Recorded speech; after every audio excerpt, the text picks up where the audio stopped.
Structure के लिहाज से 4 होते हैं, लेकिन हम 3 तक जो है वो वाइंड अप करते हैं अपना लेक्चर, क्योंकि चौथा हम पढ़ेंगे अगली टेस्ट में। अभी जो वो काफी बर्डन हो जाएगा, तो मतलब उस सेंटेंस को हम इंक्लूड नहीं करते हैं, इतना मुश्किल तो नहीं है। लेकिन सर टाइप्स ऑफ सेंटेंस के अंदर जो है वो आप देखें, सबसे पहले जो हम डिस्कस कर रहे थे, यानी सिंपल सेंटेंस की हम बात कर रहे थे। बेटा देखो सिंपल सेंटेंस, सिंपल सेंटेंस क्या होता है, यानी सिंपल सेंटेंस देखो, इट स्टैंड्स अलोन। कल भी हमने आपको जो वो बताया था, या मतलब मैंने आपको अपने नोट्स के अंदर रात वाली जो पॉइंट्स मैंने भेजी थी उसके अंदर भी मतलब ये बताया था कि simple sentence has a subject and verb and stands, okay, and stands, it can stands alone because it gives the sense.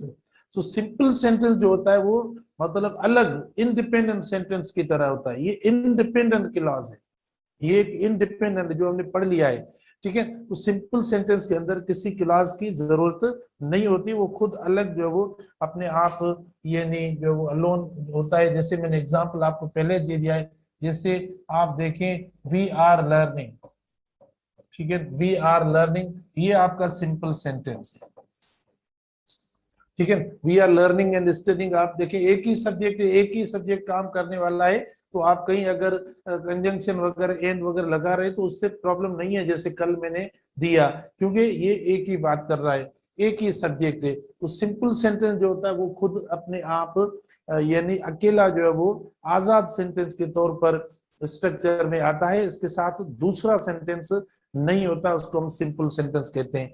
यानी जिस सेंटेंस के अंदर यानी अपना सब्जेक्ट और प्रेडिकेट हो, प्रेडिकेट से मुराद जिसके अंदर क्या हो, वर्ब हो, उसको हम कहते हैं। यानी सब्जेक्ट को छोड़कर बाकी जितने भी अल्फाज होते हैं ना, उसको हम क्या कहते हैं, प्रेडिकेट कहते हैं। तो एटलीस्ट वन प्रेडिकेट हो सिंपल सेंटेंस के अंदर, सब्जेक्ट और प्रेडिकेट, प्रेडिकेट वो सब्जेक्ट को छोड़कर, या वो अल्फाज जो हमें सब्जेक्ट के बारे में बताएं उसको प्रेडिकेट कहते हैं। उसके बाद देखो हमने सेकंड सेंटेंस जो डिस्कस किया था, वो सेंटेंस कल मैंने आपको ये भी पढ़ा लिया था, कंपाउंड सेंटेंस की हमने बात की थी।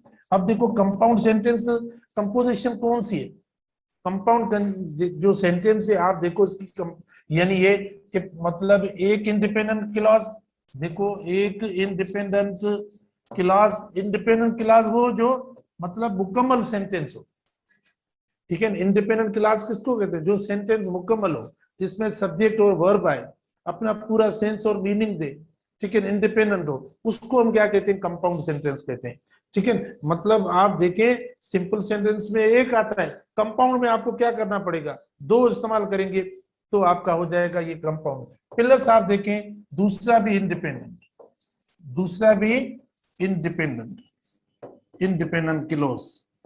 अब आप देखो ये दो सेंटेंसेस, मतलब बीच में ये ज्वाइन होता है किससे, कंजंक्शन से, कोऑर्डिनेट कंजंक्शंस होते हैं उनसे हम ज्वाइन करते हैं। तो कंपाउंड सेंटेंस के अंदर दो इंडिपेंडेंट क्लास ऐड करते हैं हम, एक और दो, और ज्वाइन किससे करेंगे आप, ये दोनों ज्वाइन किससे होंगे, ज्वाइन बेटा आप किससे करेंगे, ये ज्वाइन करेंगे कोऑर्डिनेट कंजंक्शन, कोऑर्डिनेटिंग कंजंक्शन से, दोनों सेंटेंस कोऑर्डिनेटिंग कंजंक्शंस। और कोऑर्डिनेटिंग कंजंक्शंस कौन से हैं, पता है कोऑर्डिनेटिंग कंजंक्शंस, फेन्स बॉय, क्या, फेन्स बॉय, ये कोऑर्डिनेट कंजंक्शंस है, ठीक है। एफ से क्या, एफ से क्या आता है बेटा, एफ से आप क्या इस्तेमाल करेंगे, एफ से आप इस्तेमाल करेंगे फोर, ठीक है। अगर एफ है, आप देखें कल भी हमने पढ़ा था, एफ से क्या होता है, एफ से होता है फोर, एफ ओ आर, ठीक है। अच्छा उसके अलावा आप देखें यानी ए, तो ए से मतलब क्या इस्तेमाल होता है, ए एन बी, ये एंड होता है। अच्छा एन से फिर क्या होता है, एन से हम क्या इस्तेमाल करते हैं, नोर, ठीक है, क्या इस्तेमाल करते हैं बेटा, नोर, एन ओ आर। अच्छा उसके बाद एस से क्या होता है, ठीक है, एस से आपका क्या होता है, एस से होता है सो, ये क्या होता है, सो, एस ओ। अच्छा उसके बाद बी से क्या इस्तेमाल होता है, बेटा देखो बी से आपका क्या इस्तेमाल होता है, बट, क्या इस्तेमाल होता है, but, B U T, but. अच्छा उसके बाद आप देखिए यानी ओ से क्या इस्तेमाल होता है, ठीक है, ओ से क्या होता है, ओ से होता है आपका ओ आर, क्या बेटा होता है, ओ आर।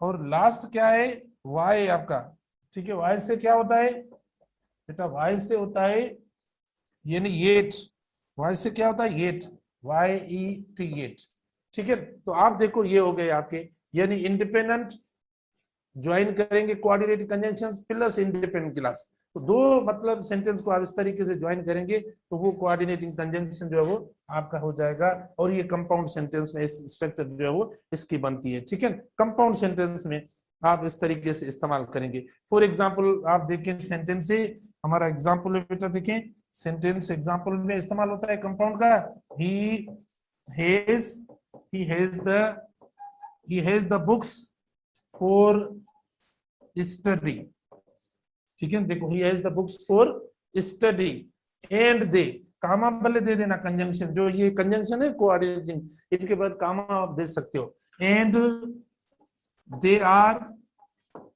ठीक है, and they are always lying on the, देखो they are always lying on the table, lying on the table, ठीक है बेटा।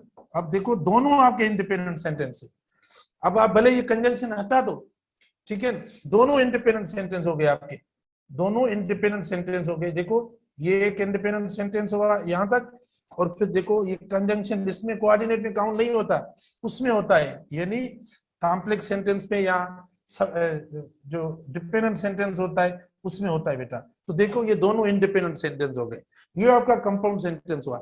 अच्छा उसके अलावा देखे, मतलब 3 जो सेंटेंस हमारा था वो कॉम्प्लेक्स था बेटा, कॉम्प्लेक्स सेंटेंस था। कॉम्प्लेक्स सेंटेंस की मतलब क्या कंपोजिशन है, एक आप देखो इंडिपेंडेंट होता है इसके अंदर सेंटेंस, एक इंडिपेंडेंट क्लॉज होता है, और दूसरा क्या होता है एटलीस्ट जो है वो 1, भले ज्यादा भी हो सकता है लेकिन एटलीस्ट 1 जो है वो क्या होता है डिपेंडेंट होता है, डिपेंडेंट क्लॉज होता है। और आप वो ज्वाइन किससे करते हो, इसमें कौन से कंजंक्शन इस्तेमाल करेंगे, इसमें बेटा सबऑर्डिनेट कंजंक्शन, जो मैंने आपको लिस्ट भेजी थी रात, सबऑर्डिनेटिंग कंजंक्शन, सबऑर्डिनेटिंग कंजंक्शंस आप इस्तेमाल करते हैं, जो मैंने रात आपको ये स्ट्रक्चर इसकी और लिस्ट पूरी भेजी थी, सबऑर्डिनेटेड कंजंक्शन इस्तेमाल करेंगे, ठीक है बेटा। कौन से सबऑर्डिनेट आप इस्तेमाल करेंगे।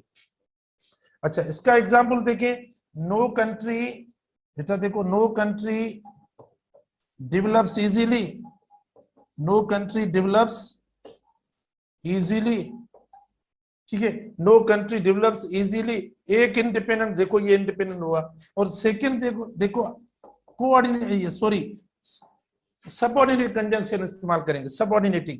अच्छा no country develops easily unless its citizens, ये देखो डिपेंडेंट हुआ, unless its citizens are educated, are educated. अब देखो बेटा यहां से लेकर ये देखो, ये जो आपका हुआ है ना इसको हम क्या कहते हैं डिपेंडेंट कहते हैं, और ये आपका कॉम्प्लेक्स सेंटेंस हुआ। यानी कॉम्प्लेक्स सेंटेंस में क्या होता है, एक जो है वो इंडिपेंडेंट होता है, ये सेंटेंस यहां से पढ़ा, ये आपका इंडिपेंडेंट हुआ सेंटेंस, ठीक है। जबकि कंजंक्शन से लेकर जो सबऑर्डिनेट कंजंक्शन होता है उससे लेकर मतलब जुमले की फुल स्टॉप तक जो सेंटेंस होगा वो आपका डिपेंडेंट सेंटेंस होगा, डिपेंडेंट होगा। डिपेंडेंट सबऑर्डिनेट कंजंक्शन जो इस्तेमाल होते हैं तो वो नाउन क्लास में हो, एडवर्ब क्लास में हो, एडजेक्टिव क्लास में, ये सेम लगते हैं, ठीक है, सेम लगते हैं। जो कॉम्प्लेक्स में लगते हैं ना सबऑर्डिनेट कंजंक्शंस, वो इन तीनों क्लासेस में भी इस्तेमाल होते हैं, और उस पूरे सेंटेंस को क्या बना देते हैं डिपेंडेंट सेंटेंस बना देते हैं, ठीक है। तो डिपेंडेंट हुआ। अब देखो इधर अगर ये मतलब सेंटेंस बेटा, अगर ये डिपेंडेंट वाला सेंटेंस शुरू में आ जाता है तो आप बात बीच में क्या इस्तेमाल करेंगे, कामा, समझें। अगर ये कंजंक्शन पढ़ा है ना ये पूरा की पूरा, unless its citizens are educated, ये हम इधर सेंटेंस रखें, और नो कंट्री डेवलप्स इजीली इधर रखें, तो सेंटेंस के बीच में क्या इस्तेमाल होगा, कामा। ये पंक्चुएशन के हिसाब से आ सकता है, ठीक है बेटा, ये पंक्चुएशन के साथ। अब देखिए कुछ कंपाउंड सेंटेंस की मैं आपको एग्जांपल दूं, आप थोड़ा प्लीज उनमें देख ले। कंपाउंड सेंटेंस देखो, ये कंपाउंड सेंटेंस बार बार हमारे रह जाते हैं, यानी सिंपल सेंटेंस और compound sentence. Simple sentence independent होता है, दोनों सिंपल है, आप देखें दोनों को आप कोऑर्डिनेट कंजंक्शन से ऐड करेंगे तो आपका compound sentence. He likes to play football, he does not like base basketball, sorry. तो आप देखो इनको हमने ज्वाइन किया है किससे, ये पढ़ा है बस। दो इंडिपेंडेंट सेंटेंस होते हैं, कंपाउंड में दो इंडिपेंडेंट सेंटेंस होते हैं, तो हमने दो लिख दिए। और सिंपल सेंटेंस खुद इंडिपेंडेंट सेंटेंस होता है, खुद अकेला जो वो होता है, अकेली मीनिंग जो वो पूरी सेंटेंस में देता है, फुल स्टॉप आखिर में होता है, कैपिटल लेटर से शुरू होता है, खुद मीनिंग में होता है। दो इंडिपेंडेंट सेंटेंस जब कोऑर्डिनेट कंजंक्शन से मिलाते हैं तो वो कंपाउंड हो जाता है, जैसे आपके सामने एग्जांपल पढ़ा है। दूसरे एग्जांपल में देखें, present is a powerful, he is also very compassionate, ठीक है, दोनों इंडिपेंडेंट सेंटेंस। इन दोनों को कंपाउंड करना चाहते हैं, कोऑर्डिनेट कंजंक्शन बीच में ऐड करें तो वो हो जाएगा प्रेजेंट इज पावरफुल, येट देखो कंपैशनेट। बेटा देखो कोऑर्डिनेट कंजंक्शन में भी कामा इस्तेमाल करें, कोऑर्डिनेट कंजंक्शन देखें जो इस्तेमाल हो रहा है, इससे पहले कामा, इससे पहले कामा इस्तेमाल करें, ठीक है, ये इंपॉर्टेंट है, ध्यान में रखना। कामा इस्तेमाल करें, देखें ये कामा इस्तेमाल हुई है, तो आप कामा इस्तेमाल करें कोऑर्डिनेटेड कंजंक्शन से पहले। कोऑर्डिनेट कंजंक्शन जो इंडिपेंडेंट सेंटेंस एक खत्म होता है ना, उसके बाद कामा और फिर कोऑर्डिनेट कंजंक्शन इस्तेमाल करें, ध्यान में रखें, फिर क्वेश्चन करेंगे ये। अच्छा, उसके बाद देखो, you can have a new cell phone, you can have a video game, you can not have both. तीनों सेंटेंस हमारे इंडिपेंडेंट है, ज्वाइन करना है कोऑर्डिनेट कंजंक्शन से और कुछ नहीं करना। You can have a new cell phone और a video game, but you can not have both, ठीक है। कंट्रास्ट है, इसीलिए हमने बोथ यानी बट इस्तेमाल किया। तो आप देखो इधर ये कंजंक्शन हुआ, इधर ये कंजंक्शन हुआ, इन तीनों सेंटेंसेस को, इंडिपेंडेंट सेंटेंस को हमने इस तरीके से ऐड कर दिया। He has no money, he has no phone, he has neither money nor a phone, देखो ये आ गया आपका, यानी नॉर इसमें आ गया, जो हमने फेंस बॉय में दिया तो नार इसमें आ गया। और नार किसके साथ इस्तेमाल होता है, नीदर के साथ। और आर के साथ क्या इस्तेमाल होता है, इधर, ठीक है, इधर या इधर के साथ ओ आर इस्तेमाल होता है, और नॉर के साथ नीदर या नाइदर इस्तेमाल होता है। तो देखो दोनों इंडिपेंडेंट सेंटेंस को हमने ज्वाइन कर लिया इस कंजंक्शन, और कामा लगी हुई है उससे पहले। उसके बाद लास्ट है, she submitted her homework late, she was scolded by her teacher, ठीक है बेटा, इन दोनों सेंटेंस को हमने ज्वाइन किया है। देखो यानी she was scolded by her teacher, ये इंडिपेंडेंट सेंटेंस है, और कामा देकर फोर, बेटा फोर का मतलब है बिकॉज। देखो जिस स्टूडेंट को समझ में ना आ रहा है कि फोर पता नहीं क्या है, फोर देखो बिकॉज वाले सेंस में भी इस्तेमाल होता है। इधर मीनिंग जो है, इधर आप रिप्लेस नहीं कर सकते, क्योंकि बिकॉज जो है वो कोऑर्डिनेटिंग कंजंक्शन नहीं है, लेकिन फोर का मतलब बता रहा हूं कि फोर का मतलब है बिकॉज।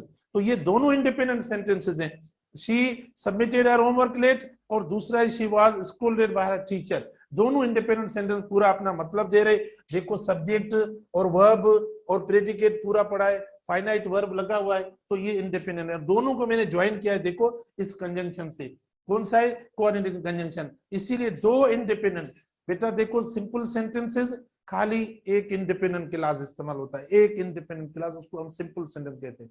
इंडिपेंडेंट क्लास में क्या होता है, सब्जेक्ट और वर्ब होता है। वर्ब कौन सा होता है, फाइनाइट वर्ब होता है। फाइनाइट वर्ब क्या होता है, जो अपना फॉर्म चेंज करे, अगर प्रेजेंट टेंस से तो प्रेजेंट टेंस के हिसाब से इस्तेमाल हो, पास्ट टेंस से तो पास्ट टेंस के हिसाब से इस्तेमाल हो, और यानी मतलब कंटिन्यूस है तो कंटिन्यूस हो जाए, फ्यूचर है तो उस हिसाब से टेंस चेंज करे, या सब्जेक्ट सिंगुलर है तो खुद सिंगुलर हो जाए।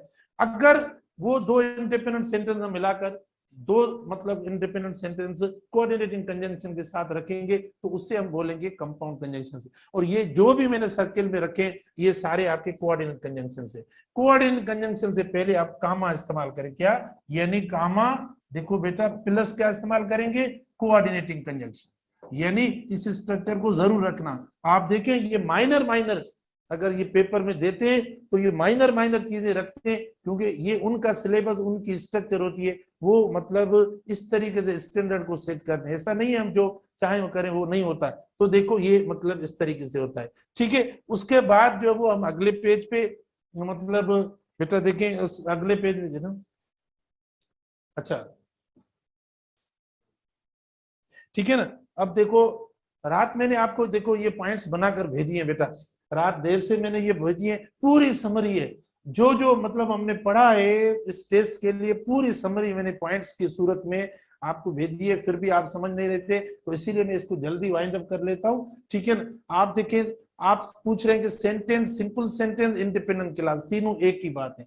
एक बात क्यों है, क्योंकि तीनों अकेले जो है वो इट स्टैंड्स अलोन, अकेले ये इस्तेमाल होते हैं। बेटा क्लास भी सेंटेंस का पार्ट होता है, ठीक है, कंप्लीट थॉट इनके अंदर होती है। जैसे वी स्टडी, अब आप इसको सिंपल सेंटेंस बोले तो भी सही है, आप इनको सेंटेंस बोले तो भी सही है, आप इनको इंडिपेंडेंट क्लास बोले तो भी सही है, राइट। दूसरी क्लास क्या कहते हैं, क्लास किसको कहते हैं, अब पार्ट ऑफ सेंटेंस, ये जो सेंटेंस है ना, इस ये क्लास भी है, सेंटेंस को के पार्ट को भी कहते हैं। देखो विद सब्जेक्ट एंड वर्ब, देखो सब्जेक्ट और वर्ब वी स्टडी में लगा हुआ है, usually join to the rest of the sentence by a conjunction. अगर आप दो क्लासेस बनाते हो बेटा, अगर आप एक ही सेंटेंस के दो क्लास बनाते हो तो देखो दो मतलब आपको यानी वर्ब लिखने पड़ेंगे, आपको दो सब्जेक्ट लिखने पड़ेंगे।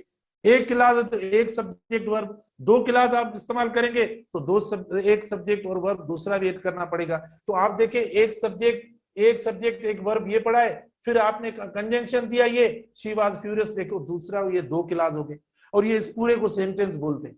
ये पूरा सेंटेंस है, इसमें दो क्लास है, समझे, खुदा के वास्ते आप समझे प्लीज, ठीक है।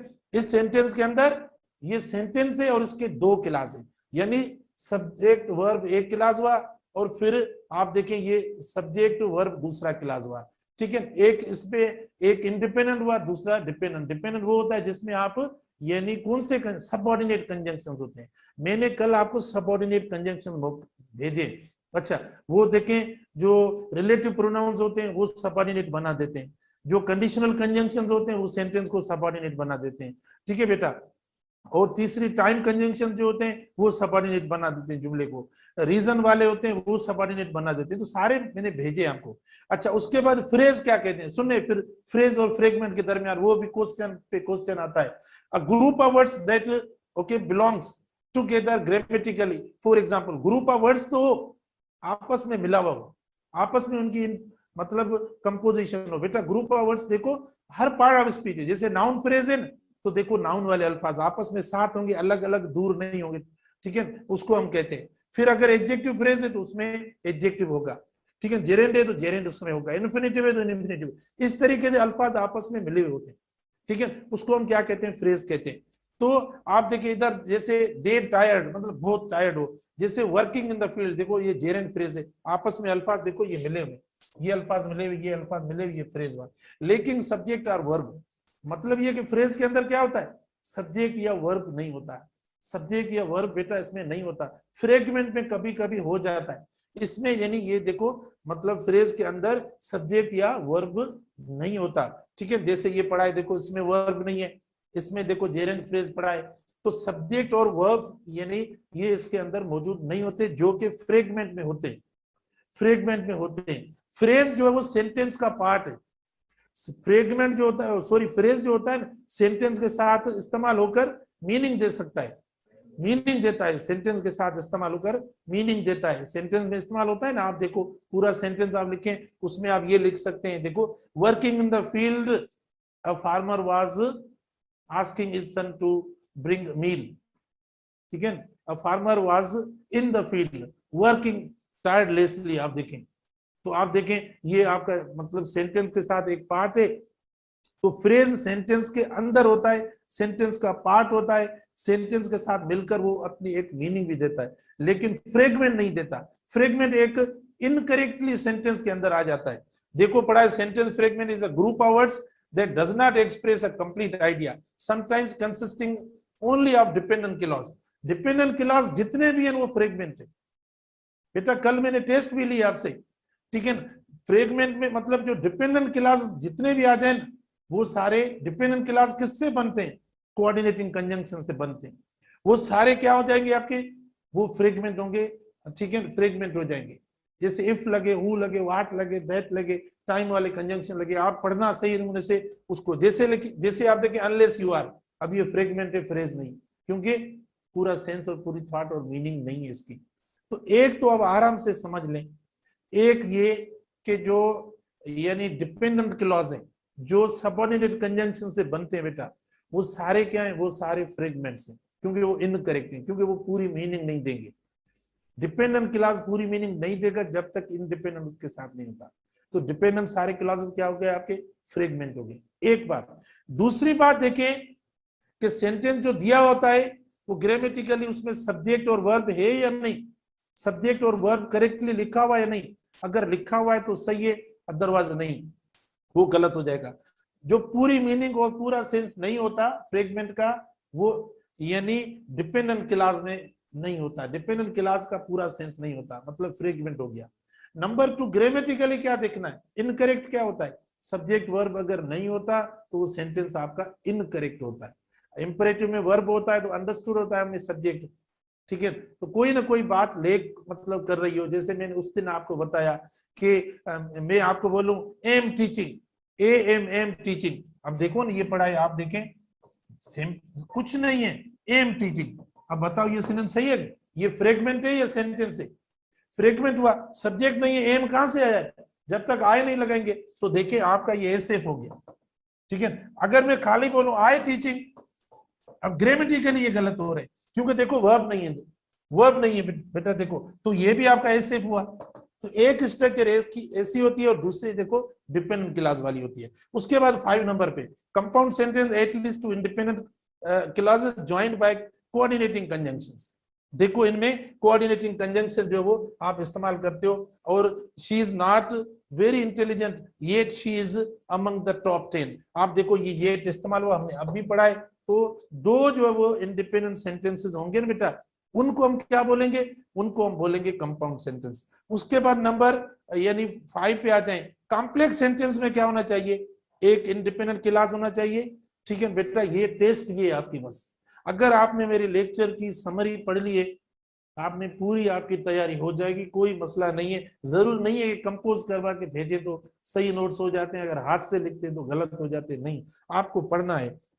कॉम्प्लेक्स सेंटेंस के अंदर क्या होता है, अभी मैंने बताया है, एक इंडिपेंडेंट क्लास हो और दूसरा क्या वो डिपेंडेंट क्लास हो। डिपेंडेंट क्लास कैसे बनता है, देखो dependent class in a complex sentence is introduced with subordinate conjunctions.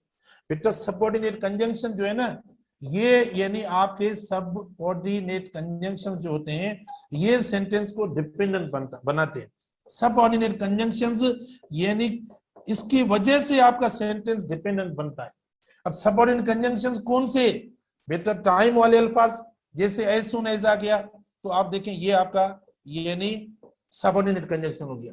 If आ जाएगा, व्हेन आ जाएगा, ठीक है बेटा, यानी relative pronouns, time conjunctions, contrast वाले कंजंक्शन अल्दो दो, ठीक है, ये या पर्पस और रीजन वाले ये अल्फाज आ जाएंगे आपके, तो ये सबऑर्डिनेट कंजंक्शन। दो नहीं है, मैं सब बता रहा हूं।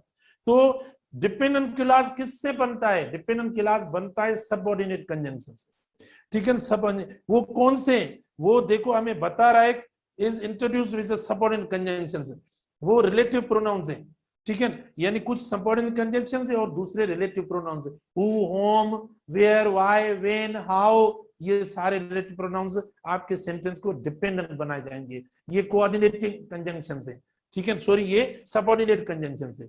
कौन से, who, when, why, how, home, ये सबऑर्डिनेट कंजंक्शंस है। और प्लस कंडीशनल इफ या जो है वो अनलेस, प्रोवाइडेड दैट, ठीक है बेटा, या टाइम वाले कंजंक्शंस ये हो जाएगा। अच्छा उसके बाद नंबर सेकंड पेज बेटा, उसके बाद नंबर सेकंड पेज में देखो, अब ये पढ़ा है I have punished her that I will help her, sorry I have promised her that I will help her. बेटा ये देखो ये पढ़ा है आपका, ये आपका सबऑर्डिनेट कंजंक्शन दैट। तो मैंने कहा रिलेटिव प्रोनाउन जो होते हैं, रिलेटिव प्रोनाउन जो होता है बेटा वो क्या होता है, वो आपका सबऑर्डिनेट कंजंक्शन हो जाता है। जो रिलेटिव प्रोनाउन है वो आपका सबऑर्डिनेट कंजंक्शन हो जाता है, राइट, ये हो गया।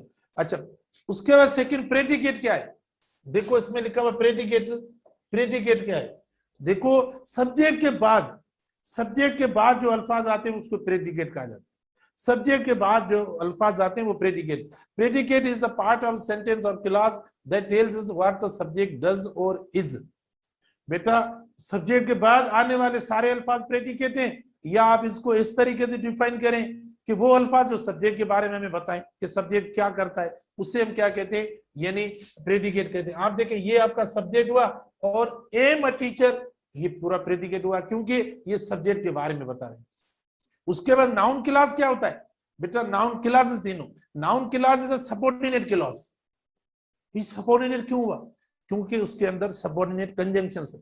तीनों क्लासेस में सबऑर्डिनेट कंजंक्शंस इस्तेमाल, एक कॉमन है तीनों क्लासेस का एक कॉमन है, देखो शायद मैंने दिया भी हो, तीनों क्लासेस का एक कॉमन है, यानी आप देखें वो नाउन क्लास हो बेटा, नाउन हो, एडजेक्टिव हो, तीनों में एक ही जो वो बात इस्तेमाल होती है, एक ही जो स्ट्रक्चर इस्तेमाल होती है, मतलब कंजंक्शन वाली, नाउन हो, एडजेक्टिव हो या एडवर्ब हो, ठीक है। ये तीनों क्लासेस में प्लस क्या होता है, प्लस आप क्या इस्तेमाल करते हो, सबऑर्डिनेट क्लास जो होता है नाउन क्लास होता है, इसके अंदर आप क्या इस्तेमाल करते हो, सबऑर्डिनेट कंजंक्शन इस्तेमाल करते हो, इसीलिए आप इसको क्या बोलते हो, सबऑर्डिनेट क्लास बोलते हो। तो तीनों जो होते हैं ये मतलब कैरी क्या करते हैं, सबऑर्डिनेट कंजंक्शंस, ठीक है बेटा, सबऑर्डिनेट कंजंक्शंस की मदद से बनते हैं तीनों सबऑर्डिनेट कंजंक्शन की, नाउन एडजेक्टिव एडवर्ब क्लासेस तीनों बनते हैं सबऑर्डिनेट। अब आप देखो ये पढ़ा है बेटा, देखो I know that she left for the school, और ये जो दैट पढ़ा ये सबऑर्डिनेट, ऊपर भी हमने लिखा है। अब मैंने आपको वो बेटा अलग अल्फाज कल भी भेजे, प्लीज पढ़ना, सबऑर्डिनेट कंजंक्शंस के कोऑर्डिनेट कंजंक्शन दोनों को अलग अलग हमने पढ़ा है। कोऑर्डिनेट कंजंक्शंस वो जिनको हम कहते हैं फेन्स बॉय, वो कोऑर्डिनेटिंग कंजंक्शंस होते हैं, और सबऑर्डिनेट मैंने नाम आपको बताए। तो आप देखें ये हुआ, I know that she left for the school, I know that she left for the school. आप देखें मैंने आपको कीवर्ड्स दिए कि आप यानी किस तरीके से आइडेंटिफाई कर सकते हो नाउन क्लास को। बेटा देखो, how to identify a noun clause, we need to ask a question to find out what the subject knows, what the subject knows, okay. अच्छा, तो क्वेश्चन किस तरीके से नाउन क्लास को पहचानने के लिए, I know what, I know what, तो इसका जवाब जो होगा वो आपके डिपेंडेंट क्लास में होता है। सबऑर्डिनेट क्लास सेंटेंस को डिपेंडेंट कर लेते हैं। आई नो व्हाट जवाब पड़ा है that she left for the school, तो हमें जो क्वेश्चन करना है बेटा नाउन क्लास के लिए, व्हाट या हु से, व्हाट के लिए पर्सन, हु सॉरी व्हाट के लिए समथिंग के लिए इस्तेमाल करते हैं, और पर्सन के लिए हम हु इस्तेमाल करते हैं। जो क्वेश्चन करेंगे नाउन क्लास के लिए वो हम इंडिपेंडेंट क्लास से करेंगे। तो हमने देखे ये नो पढ़ा है ना, आई नो, ये इंडिपेंडेंट क्लास है, और फिर जब कंजंक्शन लग जाता है, ठीक है, कोऑर्डिनेट सॉरी सबऑर्डिनेट, तो वो आपका डिपेंडेंट हो जाता है। तो जो क्वेश्चन करेंगे वो इंडिपेंडेंट से, आप देखो आई नो व्हाट, तो जवाब आया that she left for the school, तो देखो ये जवाब है। तो डिपेंडेंट जो होता है जवाब है किसका, व्हाट और हु का, और फिर वो कहलाएगा क्या, नाउन क्लास। और नाउन क्लास जो होता है वो भी सबऑर्डिनेट क्लास है। क्यों है, क्योंकि इसके अंदर सबऑर्डिनेट कंजंक्शन इस्तेमाल करते हैं, ठीक है। आप ये भी इनको कॉम्प्लेक्स भी बोल सकते हैं बेटा, तीनों क्लासेस को समझे, बहुत इंपॉर्टेंट बात है। आपका नाउन क्लास हो, ठीक है, आपका एडजेक्टिव क्लास हो या एडवर्ब क्लास हो, इनके सेंटेंस को, जो इनके डिपेंडेंट सेंटेंसेस हैं, इनको आप कॉम्प्लेक्स सेंटेंस भी बोल सकते हो। तो कॉम्प्लेक्स सेंटेंस में और इन तीनों क्लासेस के सेंटेंस में कोई फर्क नहीं।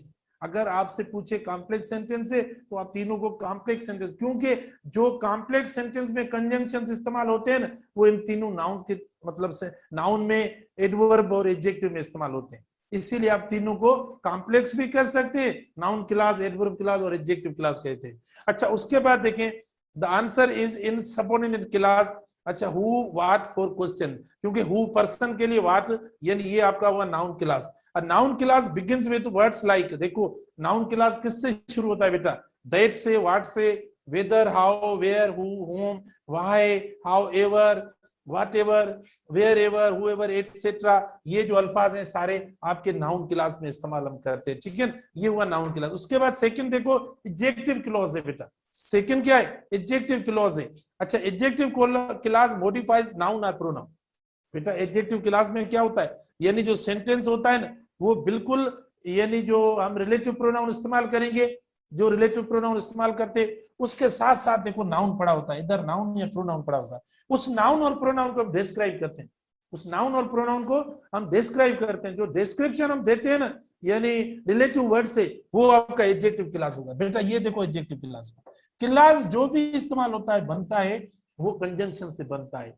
तो तीन जो क्लास बनते वो सबऑर्डिनेट कंजंक्शन से बनते। देखो ये क्लास, जिस जगह भी आपको ये अल्फाज ऐसे नजर आ जाए वो क्लास है।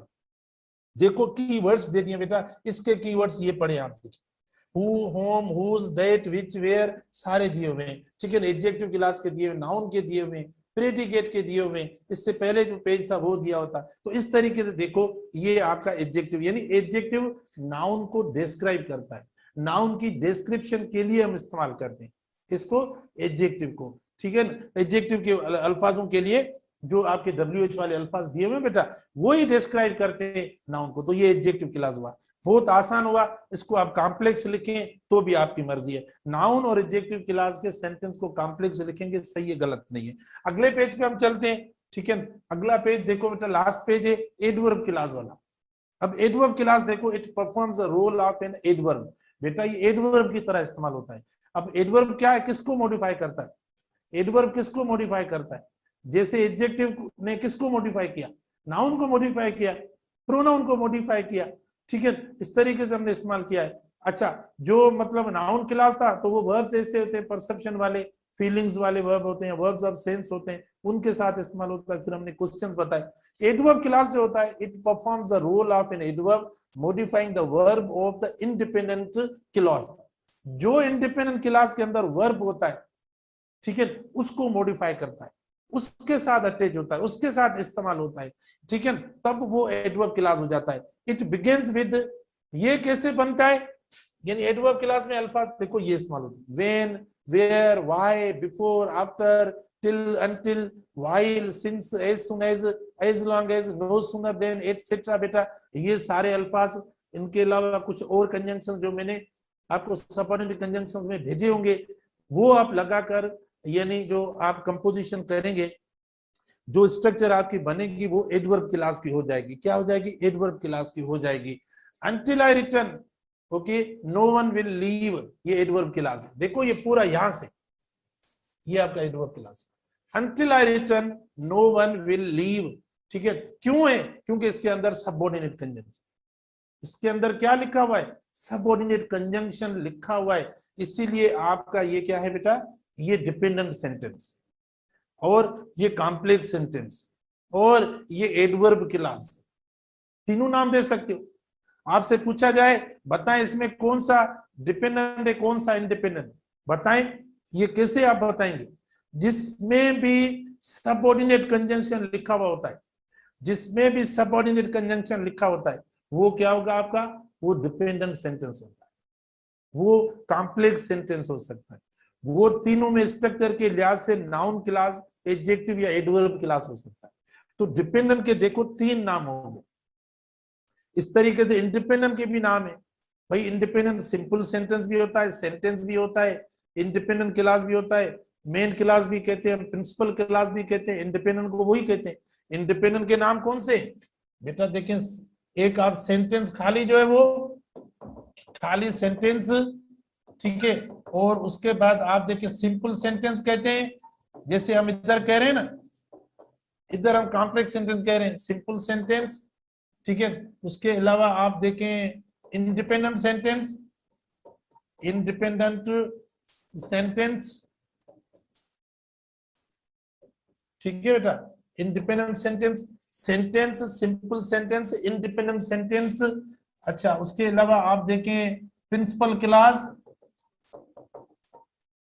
प्रिंसिपल क्लास या मेन क्लास। देखें अगर कैसे भी आप ग्रामेटिकली टर्मिनोलॉजी आ जाए, मैंने मेरे हिसाब से I am really relaxed and pleased, okay, to have a very good thorough or comprehensive view of all the structures of clauses and the items we have discussed in this week. अच्छा, main clause बेटा ये सारी एक ही बात है, ये सब एक ही बात है।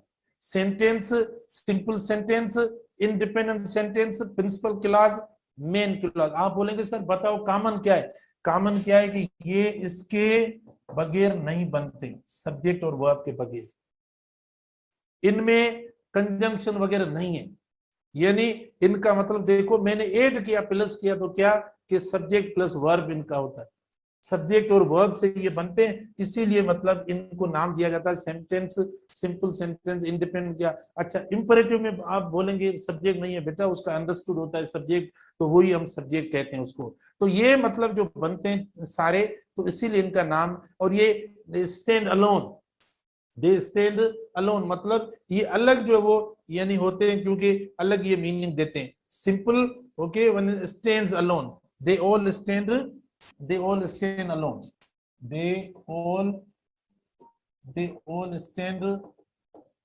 alone. अलोन का मतलब ये खुद ही सेंटेंस बनाते हैं, खुद ही मीनिंग देते हैं। आप कोई भी लिख लें सेंटेंस, जैसे आप देखें वी स्टडी, अब ये वी स्टडी सेंटेंस है, सिंपल सेंटेंस है, इंडिपेंडेंट सेंटेंस हो गया, इंडिपेंडेंट प्रिंसिपल क्लास, इसको आप क्लास का वर्ड दे दें तो बेहतर हो जाएगा, इंडिपेंडेंट क्लास। अच्छा, तो बेटा देखिए अब ये आपका हो गया इसके। अब आप देखें इधर जो इंपॉर्टेंट बात ये हुई है, all three noun, adjective and adverb clauses are dependent clauses. तीनों dependent clauses, तीनों dependent clauses है, ठीक है। अच्छा, तीनों dependent clauses है and introduced by subordinating conjunction।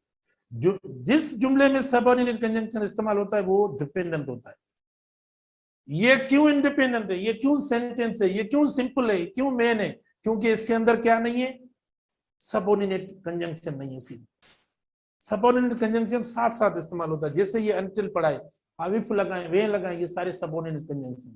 तो इसीलिए बेटा सबऑर्डिनेट कंजंक्शन सेंटेंस के जिस पार्ट में भी इस्तेमाल होगा वो सेंटेंस आपका डिपेंडेंट सेंटेंस हो जाएगा। उसके बाद an independent clause stands alone as a sentence, वो अकेला इस्तेमाल होता है। अभी मैंने बता दिया, अभी ये पढ़ा है इसका, ठीक है। जैसे देखें Venus is the second planet from the sun, देखो ये आपका क्या हुआ, इंडिपेंडेंट सेंटेंस हुआ। इसमें देखो कंजंक्शन वगैरह कुछ भी नहीं है, इसीलिए इंडिपेंडेंट है। बात आप बताएं, बोलेंगे सर कंपाउंड जो सेंटेंस आपने पढ़ाया वो क्या, उसमें इंडिपेंडेंट? बेटा दोनों इंडिपेंडेंट है, क्योंकि उसमें जो कंजंक्शन हम इस्तेमाल करते हैं एंड या जो इस्तेमाल करते हैं बट या येट, आर या नार वगैरह कंजंक्शन इस्तेमाल करते हैं, वो काउंट नहीं होते। उनको निकाल कर फिर आप सेंटेंस पढ़ेंगे ना, तो दोनों सेंटेंस आपको क्या लगेंगे, बिल्कुल इंडिपेंडेंट सेंटेंस महसूस होंगे, ठीक है। दोनों सेंटेंसेस इंडिपेंडेंट सेंटेंस महसूस होंगे, तो इसीलिए उनमें कोई प्रॉब्लम नहीं होता, वो इंडिपेंडेंट होते हैं, अकेले जो वो मतलब होते हैं। तो independent sorry dependent clause can have subject and verb but can't stand alone. बेटा डिपेंडेंट सेंटेंस सब्जेक्ट वर्ब होता है। इधर देखो, ये आए भी पढ़ा है और रिटर्न भी पढ़ा है, देखो आए भी पढ़ा है और रिटर्न भी पढ़ा है। आए सब्जेक्ट हुआ और रिटर्न क्या हुआ, वर्ब हुआ, दोनों पढ़े। लेकिन फिर भी देखो बेटा, आप देखें दोनों देखें, ये मैं इधर डिपेंडेंट का एग्जांपल आपको देता हूं। अच्छा, डिपेंडेंट सेंटेंस में देखें, डिपेंडेंट, एक तो आपके इंग्लिश टीचर को स्पेल भी नहीं आती और ग्रामर पढ़ाता है। डिपेंडेंट क्लॉज क्या बेटा, डिपेंडेंट क्लॉज में आप देखें ऐसा नहीं है कि सब्जेक्ट वर्ब दोनों इस्तेमाल नहीं होते, दोनों आप इस्तेमाल कर सकते हैं। जैसे आप देखें when you complete your syllabus वगैरह, ठीक है बेटा। देखें व्हेन यू कंप्लीट, ये आपका सब्जेक्ट हुआ, और ये देखो व्हेन आपका सब्जेक्ट हुआ, और देखो यू आपका सब्जेक्ट हुआ और व्हेन क्या हुआ, यानी सबऑर्डिनेट कंजंक्शन हुआ। ये आपका सबऑर्डिनेट कंजंक्शन हुआ, सबऑर्डिनेट, ठीक है। कंजंक्शन हुआ, यू सब्जेक्ट हुआ और वर्ब हुआ, तो इस्तेमाल हो रहा है। ऐसा नहीं है हम इस्तेमाल नहीं करेंगे। When you complete your syllabus, और ग्रामेटिकली ये इनकरेक्ट सेंटेंस है, देखो मीनिंग पूरी, when you complete your syllabus, फिर क्या मतलब, क्या कोई नहीं आ रहा जब तक दूसरा सेंटेंस ऐड नहीं करेंगे डिपेंडेंट, ठीक है।